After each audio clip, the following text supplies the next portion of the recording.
సైంధవ రాజ్యం సహజ సంపదలతో కళకళలాడుతూ ఉండేది. అక్కడి ప్రజలు సంతోషంగా, ప్రశాంతంగా జీవించేవారు. కాని ఒకరోజు ఆ రాజ్యంలో దొంగతనాలు ప్రారంభమయ్యాయి.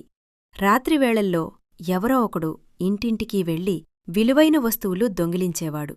ఈ సంఘటనలతో ప్రజలు భయాందోళనలకు గురయ్యారు.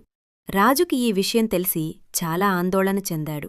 సేనాధిపతితో కలిసి అనేక ప్రయత్నాలు చేసినా ఆ దొంగను పట్టుకోలేకపోయారు. అప్పుడే రాజ్యానికి వచ్చిన మంత్రి ఈ సమస్య గురించి తెలుసుకుని, ప్రభూ, నాకు 4 రోజులు సమయం ఇవ్వండి, నేను దొంగను పట్టుకుంటాను అని చెప్పాడు. రాజు అతనికి అనుమతి ఇచ్చాడు. 4వ రోజు ఉదయం మంత్రి ఒక వ్యక్తిని తాళ్లతో కట్టి సభలోకి తీసుకొచ్చాడు. మహారాజా, ఈయనే గజదొంగ. నిన్న రాత్రి నా ఇంట్లో దొంగతనం చేయడానికి వచ్చి పట్టుబడ్డాడు అని చెప్పాడు.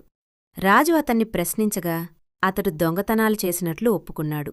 సభలో కొందరు అతనికి కఠిన శిక్ష విధించాలని, మరికొందరు యావజ్జీవ కారాగార శిక్ష ఇవ్వాలని సూచించారు.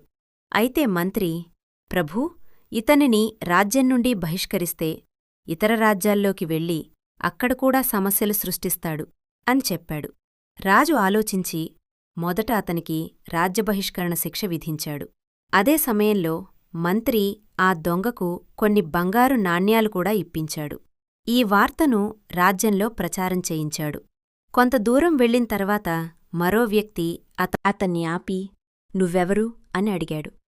నేను గజదొంగను అని చెప్పగానే, అసలు గజదొంగ నేనే అంటూ అతని దగ్గరున్న బంగారు నాణ్యాలను లాక్కోవడానికి ప్రయత్నించాడు.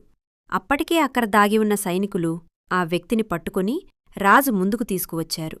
అప్పుడు మంత్రి నిజాన్ని వెల్లడిస్తూ, ప్రభూ, అసలు దొంగను బయటకు రప్పించటానికి ఈ నాటకం ఆడాను అని చెప్పాడు. రాజు మంత్రి తెలివిని మెచ్చుకుని అసలు గజదొంగకు యావజ్జీవ కారాగార శిక్ష విధించాడు. ఇలాంటి కథలు మరెన్నో కావాలంటే సబ్స్క్రైబ్ చేయండి. మీ అభిప్రాయాన్ని కామెంట్స్లో తెలియచేయండి. Thanks for watching.